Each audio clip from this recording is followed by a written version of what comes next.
Well, here I am. Live. So hey everybody, my name is Angus Wright. I also go by Angus by Design. Reflections and check-ins. So how have you used social media to connect with others? How much of your life have you shared? And what impact does social media have on you? So feel free to share. What I've done is I've put together some notes. I just wanted to kind of look at sort of the history and the timeline of just using even Facebook and Instagram as a base for info, and then I've put it. I have a couple notes about sort of like how Canada and the US have used it, what it looks like in terms of employment and unions and the courts, and then taking a look at sort of looking behind, centering it back on me and my healing as opposed to being evidence for somebody else, and then just, kind of reflecting on intellectual property. Couple reasons why I do this. One is at the end of the day, I've been a participant in social media for what feels like 100,000 years at this point. Facebook is one of the more popular platforms. It connects families of all generations and ages. It's something that I've spent time cultivating and using and staying connected with. But it's also something that's part of my trauma, and it's definitely something that's part of my legal past, present, and future. And will be especially in this year. So this is also just letting people know who, maybe have abused it in the past, maybe they're abusing it in the moment, because they have a common interest, or they feel like I'm an adversary in something. But these are just reflections. These are just, for our own information and entertainment. The musings of one person, me. So, the evolution from basically being like a college directory to what can be considered a global metaverse, it's, one of the most significant shifts recently in our human communication history. And so looking at the history of this like ecosystem is defined by acquisitions and pivoting from things like text to visual, and then now into what we see as immersive AI experiences. So originally it was known as the Facebook. 2004, it launched by Mark Zuckerberg at Harvard. It was a directory, Facebook strictly for students. It was desktop only, text heavy, and exclusive. So it was really like an internal directory. I joined Facebook with my personal profile in 2006. So it had already been up and going for 2 years. They had sort of announced that they were opening it up to a broader public, and then I got on a waiting list because I'm a nerd that way. And then Facebook pages. I have a Facebook page that I created in 2013 called Angus by Design. But Facebook pages, it was like you could only have a profile for humans, and then they launched pages to allow things like businesses and brands, bands and celebrities to have a presence without having to be a friend. Or so this was kind of considered. It was considered the birth of social media kind of as a marketing industry. So this was 2007. And then Instagram was acquired by Facebook in 2012. It was purchased for $1 billion. This marked a pivot from the more text status updates to a more visual, so like images and lifestyle. And it captured the mobile first generation. And then there was like a rebrand in 2021 where Facebook Incorporated changed its corporate name to Meta Platforms. So this signaled a move away from just social media towards more of a metaverse, virtual reality, alternate reality, and artificial intelligence. And then Threads was launched as a direct competitor to X, or what's formerly known as Twitter. So it capitalizes on users seeking simply text-based conversations linked to their existing Instagram social graph. So consumers and the way we use it has also evolved. So consumer behavior shifted in some distinct phases, generally speaking. So number one, the phase was kind of like the broadcast era. So roughly between 2004 and 2010, users posted status updates to tell everyone kind of what they were eating or doing. It was about broadcasting personal news. And the curated era, so between 2010 and 2018, it was really driven by Instagram, so social media became more of a highlight reel. So users could carefully curate photos to project a perfect lifestyle type thing. So this era birthed the influencer as we know it now. And then the third is the authentic and algorithmic era. So that's like 2019 roughly till now. So it's really driven by the rise of TikTok, which pushed Meta to launch Reels. And so users now prefer raw, unpolished, short form video. The shift to discovery. So you no longer just see what a friend posts. An AI algorithm actually shows you content from strangers it thinks that you'll like. And so when you go to your Reels or your Explore page, it is a first kind of sign of, what are the things that kind of catch your attention. So when I'm sharing in groups or with people, and especially people who've experienced trauma, we really can curate and cultivate a healthier virtual space simply by being mindful of what we're engaging in and what we're looking up. It really is a sign of what somebody's being influenced by, so to speak, based on their behaviors. And then it's also like passive consumption, so users post less personally and they tend to consume more video entertainment.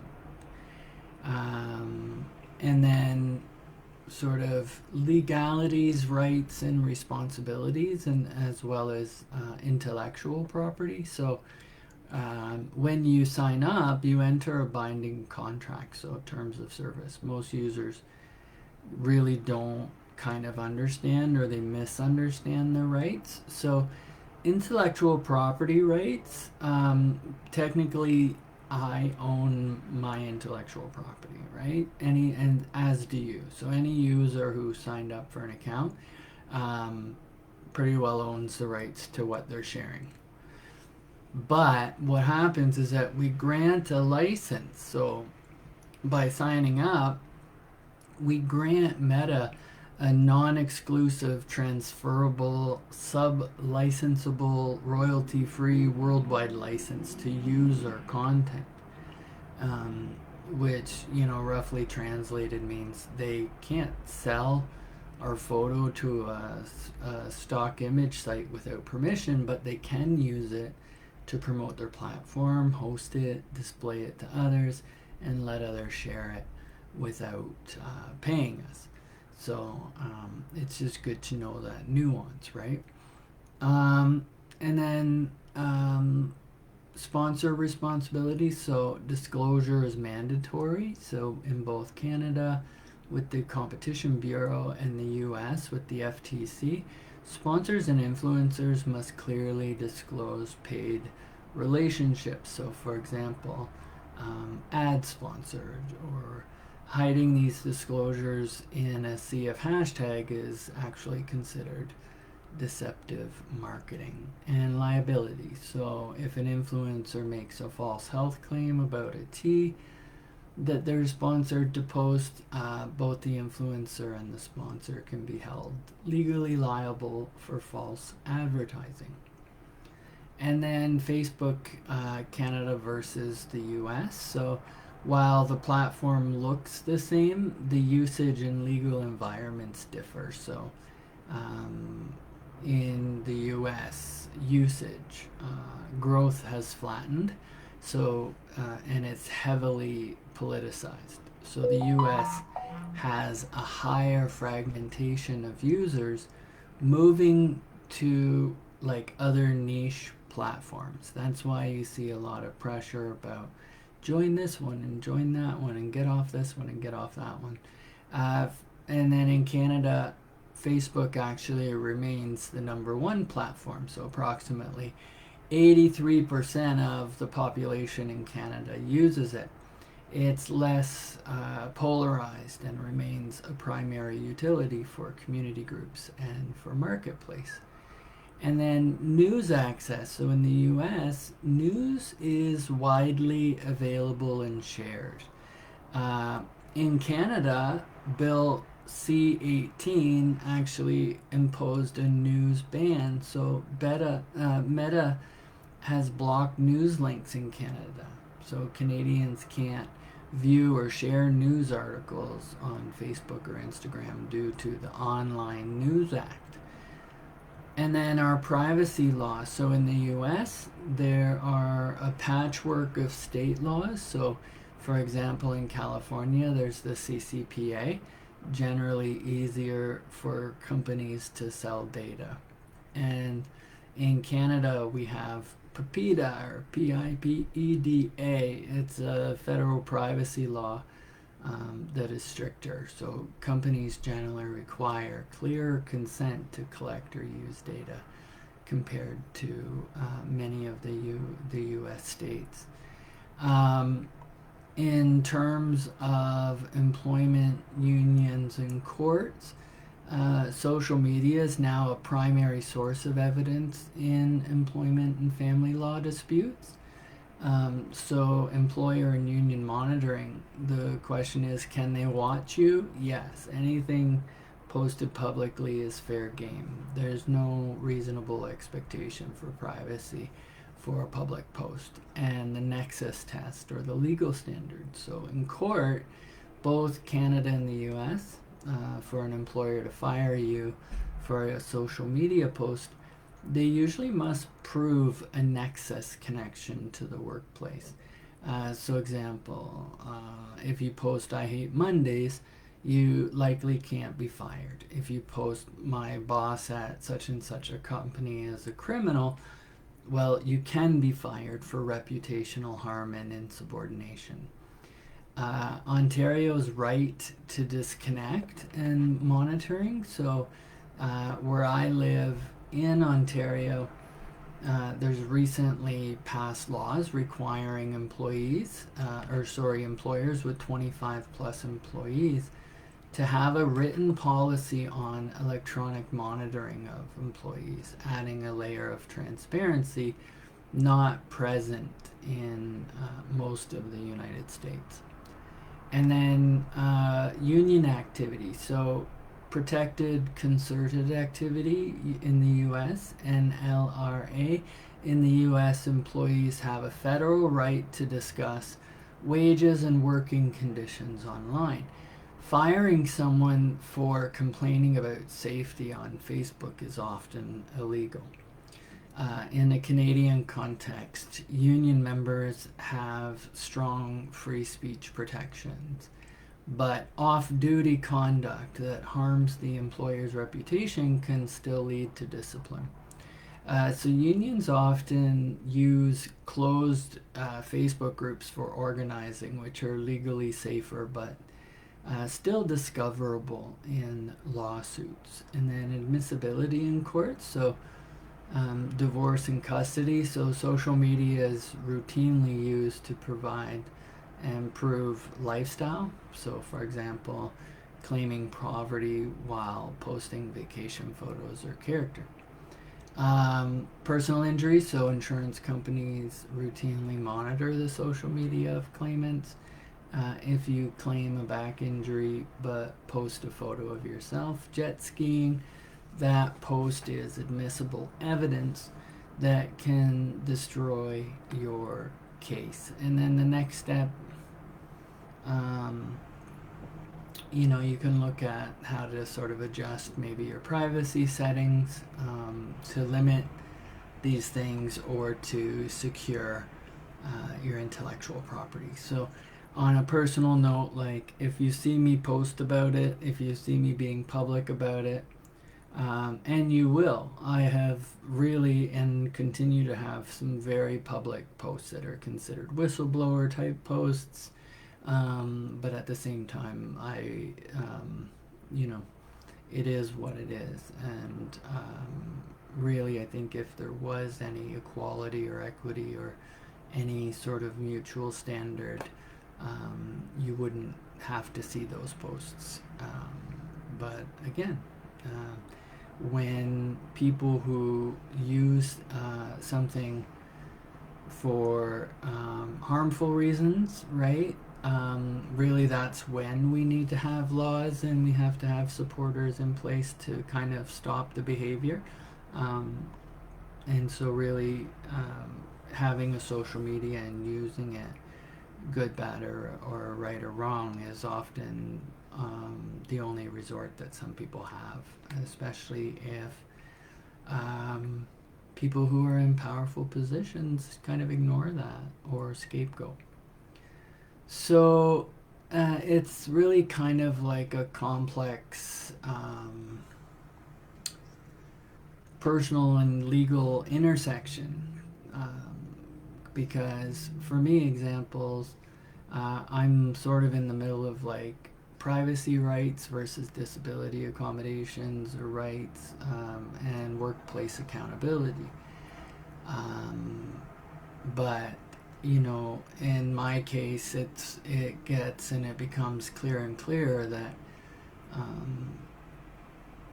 the surveillance and the kind of impact that other people, other operators, other employees, other politicians, other people in the community over the years, they've essentially used it in a way that's negative, and it's had like a big rippling effect in many areas of my life. And it's not just me. I'm not unique to it. These are things that people experience all across the country. So part of what I do and part of my being so open is to just really keep pointing it out, to self-advocate, but also to just keep people posted that who are in my environments and know what I've been through. Because really it's something that a lot of people go through, including communities. So, instead of being a constant subject to these kind of investigations and all of these sort of things, like ultimately at the end of the day, I am and have been a victim of coercive control. so recent case law between Metrolinx and the union that I'm a part of, it was recent. There was a recent decision that um, that if employers or coworkers or people in these positions of power are using the internet to provide like surveillance or to entrap people, it really does. It's been proven um, to poison the workplace. So I have no reason to worry about my input because I've been cleared on all fronts, on all levels. But it definitely is something that I continue to have to deal with on a regular basis, simply because of the culture and the lack of addressing real world issues in exchange for a more political atmosphere, or kind of chest puffing, or whatever it is. Who knows? We can't be inside the other people's heads, right? And then, there really is sort of like an Americanization of all these tactics, surveillance, union busting. And so, essentially, like, I've always had a connection to the US. I had life extending and saving surgery in Michigan. I am part of an international union that's stationed outside of, or in Washington, D.C., and I've been a union member since 2007. So these are things that are close to home for me. That's why you see me on here. So, looking at like my healing not being anyone else's evidence, my privacy not being anyone else's property, I am Angus Wright. I'm considered a certified peer supporter. I am a survivor, and I'm a human being. I live with the scars of physical trauma from medical systems both in the US and Canada, and the psychological scars of these workplace systems and union systems that are in place. I've spent years building a life of recovery by design to heal from complex PTSD and physical disability. But today, just like every day, I'm drawing a line. So, to my employer and union representation who monitor my private social media under the guise of management, or to prove some form of point, if you're someone like Sean Moore recently, you're engaging in social undermining and coercive control. We can cite the Metrolinx versus ATU decision to justify investigating private chats. And, essentially, I think we all have a duty to protect the workplace. So, but it would seem that the union and the employers are ignoring the other side of that ruling, where harassment is defined as conduct that creates a hostile, demeaning work environment. By continuously monitoring my private recovery journey, misinterpreting my lived experience, advocacy as misconduct, and using my digital footprint to deny me peace, you guys are the ones who create a hostile environment. And these are all choices that are made, right? Like the reactions, or the comments, or the clipping it and sending it to other people. So here's the reality of the cost to Canadians. So if we're importing a toxic, litigious American culture of surveillance that treats employees like liabilities rather than people, that takes a toll on my physical health. The stress of this kind of ongoing abuse and surveillance exacerbates the chronic pain and the malabsorption issues that I have fought since my surgery in Michigan in 2008. I still can't access some of the things that I need from that surgery here in Canada. My mental health, so it definitely does trigger the very PTSD and anxiety that I work on a daily basis to manage with, my medical team and my service dog. There's a public cost, so taxpayer and union dues are being wasted on legal fees to police and private lives of peers instead of funding actual mental health support. And, really to all the false reporters, all of the work that they put into reporting my private off-duty stuff and healing process as a workplace issue, it truly is an act of violence. It has created a false narrative, and it's created false documents that are in the court system. So even though I've been cleared, it doesn't clear me from future abuse, because when a workplace and when a union creates a narrative amongst themselves and they're all playing grab ass, especially since, Clint Crabtree and in support of John Manconi and former Mayor Jim Watson, all these false police reports and claims and going to the courts to say he didn't feel safe, these are all things that I'll be unpacking until I can actually get the supports to make those corrections based on the very real reality that, Clint Crabtree's approach, both as a president and as a citizen, in both cases were completely falsified. So, my social media is and will always be my voice. It's my right. It's where I connect to heal and offer things like peer support or information. It's not an extension of anybody's office. I have a right to connect or disconnect. And more importantly, I have a right to dignity. This goes for local organizations who, if I was a consumer, if I was a peer, if I was a contributor, those obligations never went away.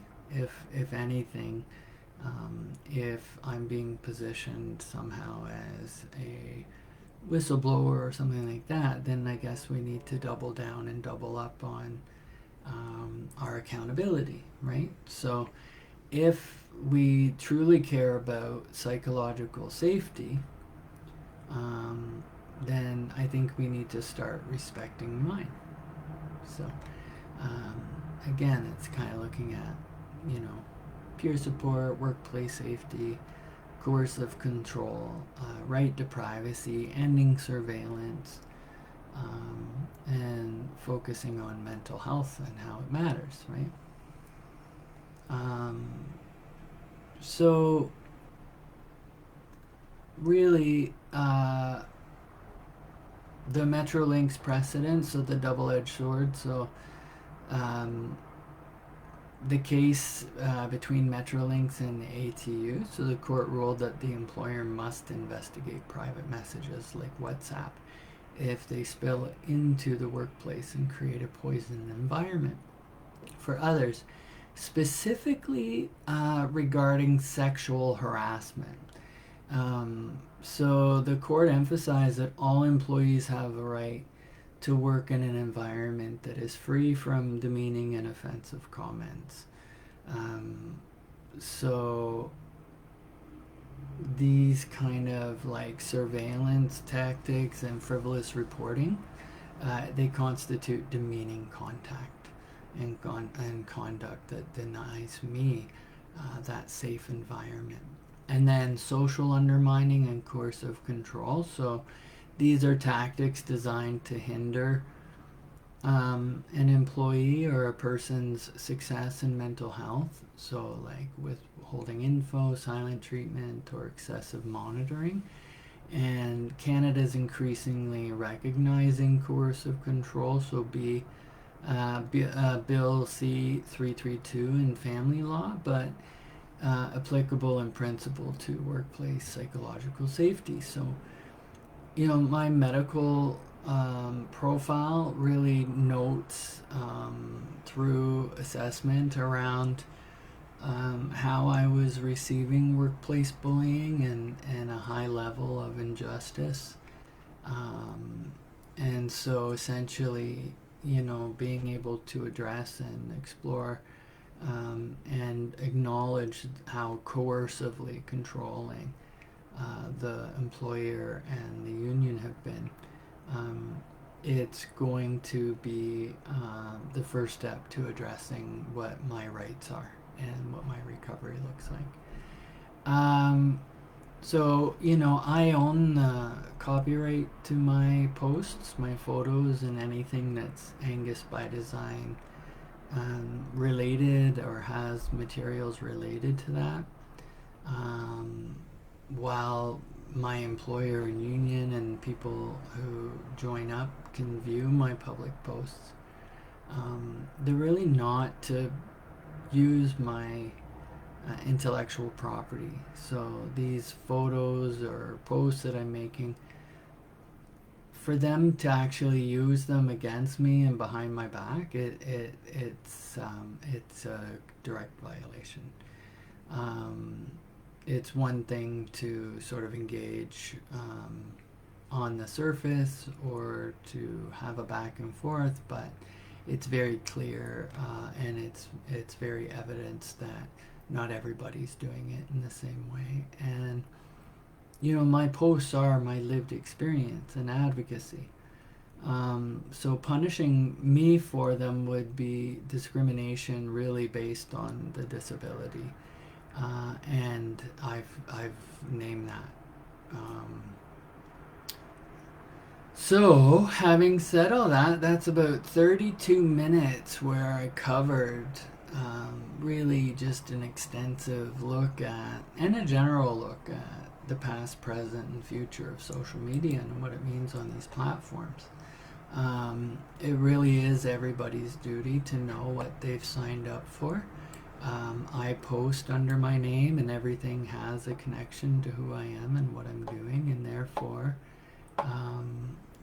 it is up to more than just me to unpack the challenges that have been brought on. So, if you are someone that has a group and I've been part of it, and you've witnessed this type of violence, or you have concerns, you're welcome to connect with me, but just know, everybody, that I've already filed reports. It isn't a secret. I've always been public about how I've been treated all along, where I go and where I don't go, and my social media has never been sold for commercial purposes. So even though I may have skills and I may come off in a certain way, it certainly should not be interpreted that this is something that is generating income for me. It isn't. I do it for me. I do it for the same reason anybody else has done it.